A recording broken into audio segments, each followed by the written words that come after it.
Hello there. I got called a pretentious douchebag on last week's video. It was though about fine art photography, so it was always going to make some people feel a little bit tetchy. I did also say that when we talk about artistic feelings and emotions, it makes some people scared and want to run for the hills. So there we go. Douchebag though.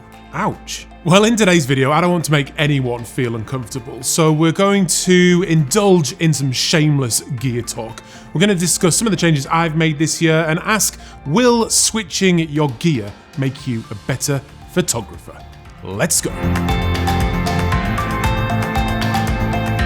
Before we get going today though, this video is sponsored by Squarespace. If you need a domain name, a website, or an online store, then make your next move with Squarespace. Right, today we're going to look at 7 bits of gear that I've switched out this year, and I'll try and share with you whether I think they've made my photography any better. But first, let's try and answer the question, will switching your gear out make you a better photographer? Now, I think the short answer is no, definitely not, but potentially yes.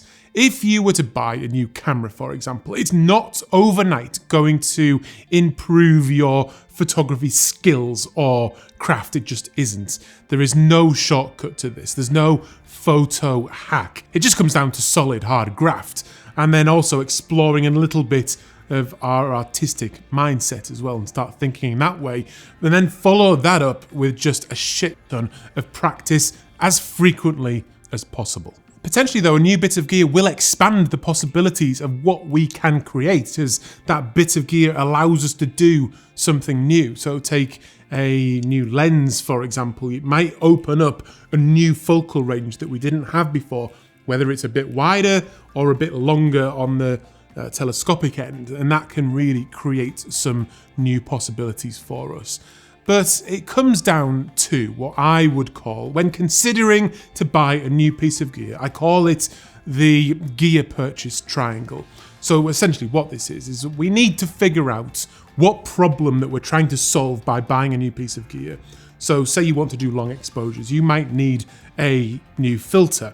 It's then trying to figure out best filter for the money, really. So you sort of start thinking about budget. So it's problem, budget, and then I think it's always best just to let a little bit of desire creep into that, because allowing that desire to creep in and get the bit of gear that's maybe just a little bit more than you wanted to spend, you'll come away with something that you're really, really happy with. This is not a financial planning channel. It does get expensive with photography, but the good news is that we can do it with whatever gear we've got. So don't be put off. Right, let's start with cameras. As shocking as 2020 has been generally, it's been an unbelievable year for new camera releases. There have been so many, and they're all absolutely brilliant. It's just been one after the other, but I do often get asked, what camera should I buy? Now, let's take it by budget. If you are under £1,000, if you want to buy a new camera, I haven't got an answer for you. I literally don't know. It's not a sector I particularly look at. And also my suggestion might be your phone, because they take amazing pictures these days and you've already got it. It's an easy way into photography. If you are buying on the used market though, for under £1,000, I would suggest the Canon 5D Mark III. You're going into full frame there. It's a great camera. Or something like the Nikon D800 is similar. You can pick those cameras up now for about £600, which is just unbelievable. The image quality is still incredible. It's full frame, perfect for stills photography. When we go into the under £1,500 bracket, so we're going to up £500, then on the new end, I would suggest something like the Fujifilm X-T4. You're getting great stills, incredible video, and you'll be very happy with that camera. I've reviewed that before if you want to check that out. If you're on the used market with under £1,500, I would look at the Canon EOS R. Now this did get hammered to some extent with some of the reviews, but it's a great camera. It's pretty much a Canon 5D Mark IV in that mirrorless body.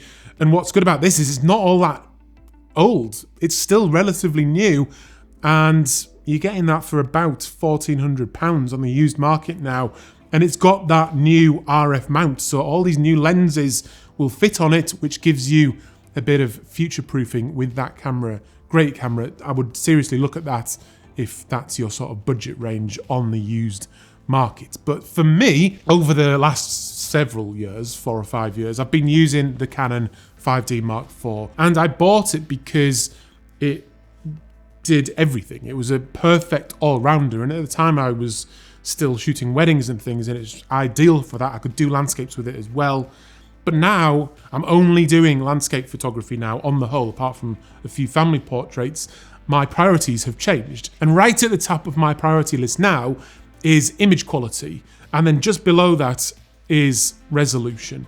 So I think the answer for that is to look at medium format, because there's a rumoured Canon 80 megapixel camera coming out, but as you cram more megapixels onto the same size sensor, I'm not sure that necessarily increases image quality.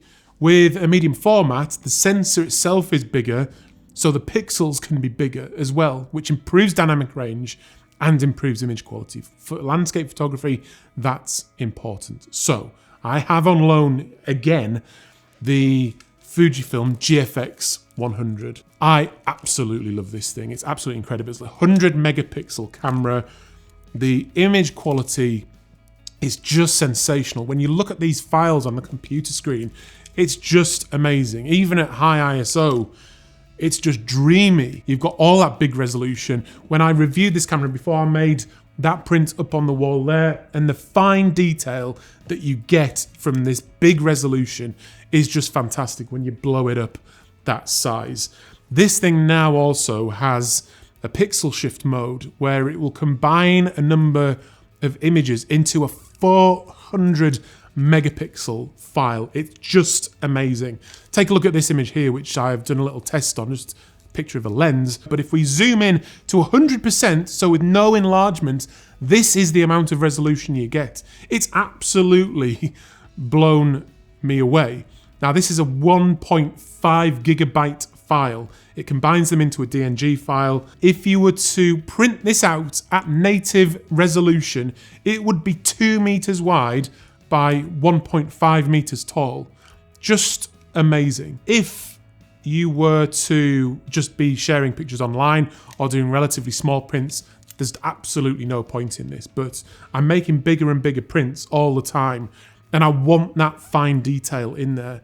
And that's exactly what this camera can do. That's exactly what a medium format camera can do. And I'm thinking a little bit about future-proofing my portfolio as higher resolution requirements extend and will eventually come down into the consumer world as well. So I'm thinking about all that. So I have this on loan at the moment. I'm going to make a video, or a couple of videos with it, doing a print as well with that 400 megapixel pixel shift thing. So I'm excited about that. Subscribe if you're not already to check that out. But will this make me a better photographer, upgrading to this?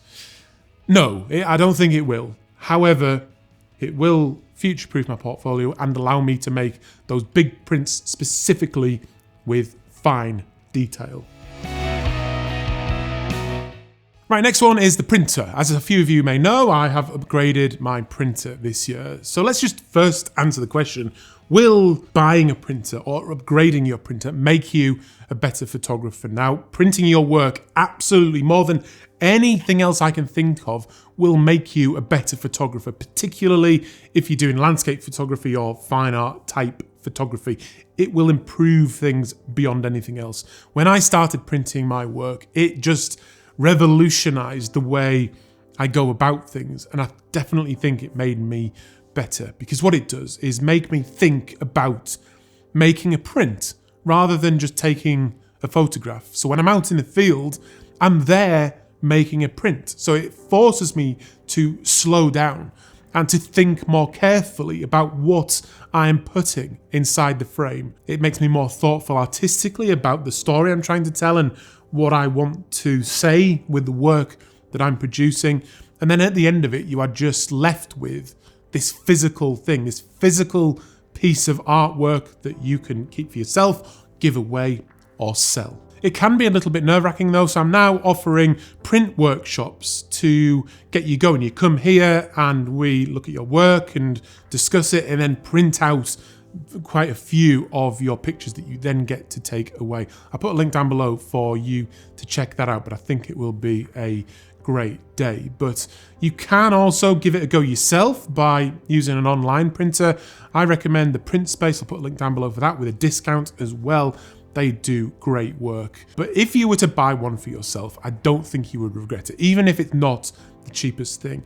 I started off with the Canon Pro XS, which does A3 plus size. It's slightly bigger than A3. Fantastic printer, great quality.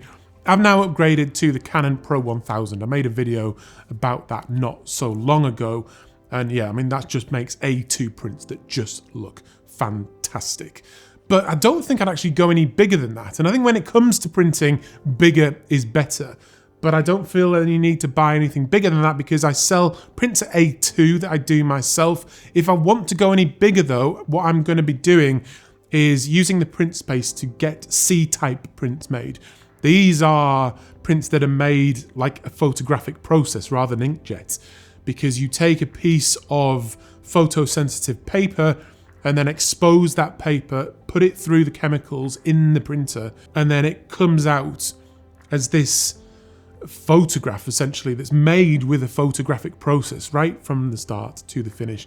And I think there's something very, very special about that. That's what I'm going to get made when I make the video about this 400 megapixel thing, so we can really see the detail nice and big as well, I think. So will printing your images or getting a printer or upgrading your printer make you better? Yes, I definitely think it does. So right, next up, particularly for landscape photographers, is filters. I use filters to do long exposures, to do polarization, all that kind of thing. And for the longest time, I used screw-in filters. Some of them were very cheap, some of them were a bit more expensive. They were great and they worked well for me. But I upgraded earlier this year, I think, because I was lucky enough to have Polar Pro send me these ones here. This is the Summit filter system, and it just sits on the front of the camera like that. And then the filters slide in. It's like any sort of filter system that you might have seen from the likes of Lee, but I particularly love these ones because of the construction. They are built like a tank. They're gonna last forever, I think, if you look after them. What I like about the filters particularly is they're surrounded by metal, so there's, like all the other filter systems, there's no chance of getting fingerprints on them when you're in the field or anything like that. They slide in and seal really nicely. This is a 6-stop filter for your long exposures. It's got a really satisfying clunk as well. It's just really, really nice. Yeah, I mean, they're the best filters I've ever owned, but they are expensive. They are expensive, but I would say that if you were to buy these, you're never ever going to have to buy a filter system again. They're built to last, and they should last you for as long as you are doing photography. I imagine they'll hold their value pretty well as well, so it's not all bad when it comes to the finances. Will this upgrade of these filters make me a better photographer? Absolutely not. But if you don't have filters already and you buy some, like I say, it could potentially expand your creative possibilities. But yeah, I don't think it's going to improve my photography, but it's nice to have. So if there's anything that 2020 has taught us, it's that we need to be online, and especially as a photographer, you're gonna need a website. And I think the best place to do that is with Squarespace. You can build a website from scratch using some of their dedicated photography templates and have it up and running very, very quickly. And by the time you've written your stuff and put your pictures on there, it's going to look completely unique to you. It's going to be beautiful, easy to use. You can use it across all devices. I have recently updated my website, and it's just so easy to then create an online store and sell some of your prints. I've got some new ones for sale, as you can see here, and you can use variations within those products to select like different sizes of prints or different variations to your products. And it's just all really easy to do with barely no technical knowledge required at all. You've got 24/7 customer support, just a great place to share and show your work. So go to squarespace.com to start your free trial today, and then if you like what you have created, use the offer code FIRSTMAN to get 10% off your first purchase. Right, let's talk about Capture One. So So recently I've been getting quite frustrated with Adobe generally, and Lightroom has caused me frustration over the years because it can be very slow, specifically Lightroom Classic. So I've been playing around with Capture One over the years, but more seriously recently as I have started using Capture One 21, I think, for 2021. Part of the reason is because I feel like Capture One are dedicated to serious and professional photographers, where I don't always get that sense from Lightroom. I don't know why they called it Lightroom Classic, just call it Lightroom Pro. Classic feels like they're gonna get rid of it at some point, which could cause problems. But Capture One has not been plain sailing for me, although I'm determined to try and make it work. When I imported my Lightroom catalog, it didn't do the best job, and it just seems exceptionally slow. Now, I hope this is the fact that I'm doing something wrong and I'm gonna persevere, but what it also didn't do is pull in my HDR images, my bracketed images, of which I do a lot, because it doesn't have that feature on Capture One. It also doesn't have the host of cloud features that Lightroom has, which I love because I can put it onto my computer and then later on edit on my iPad, and I absolutely love that. Lightroom, Capture One, does though have better color control, which is a big part of the reason I'm trying to make the switch. So I'm gonna play around with both again, but ultimately I wanna try and move towards Capture One. But will that make me a better photographer? No, it absolutely will not. Right, so one of the biggest changes I've made this year is to my vlogging setup for the videos I make when I'm out and about, filming this on a Canon C200. But this is my new vlogging camera. For the longest time I used the Canon 800D, which went through hell and back with me. It got drowned in the water, came back to life, and I was really happy with it, apart from, in the end, I got really frustrated with the image quality. It was just mushy, and when I was editing it, it just used to annoy me. So I've now upgraded to this. It's just this tiny little Sony ZV-1. And what this has allowed me to do is to upgrade to 4K. And it doesn't have the widest field of view at sort of 24 millimeters. But I've put on this extra sort of wide angle attachment lens, and it's now given me a really nice field of view. You then just open it up like that. It's got the flip out screen. I've got the Rode Video Mic Pro Plus on the top. Just extend it a little bit like that and hold it out in front of me like this to give me that extra field of view. And if I just turn it on and start recording, you can see that the image quality is really, really nice. It's fantastic, in fact, compared to what I had. And it's got this active image stabilization as well, which, I mean, I move around a lot when I'm holding these tripods. I swap hands when I'm getting tired. It shakes around, but now with this active image stabilization where it crops in a bit, I think it's just going to look fantastic.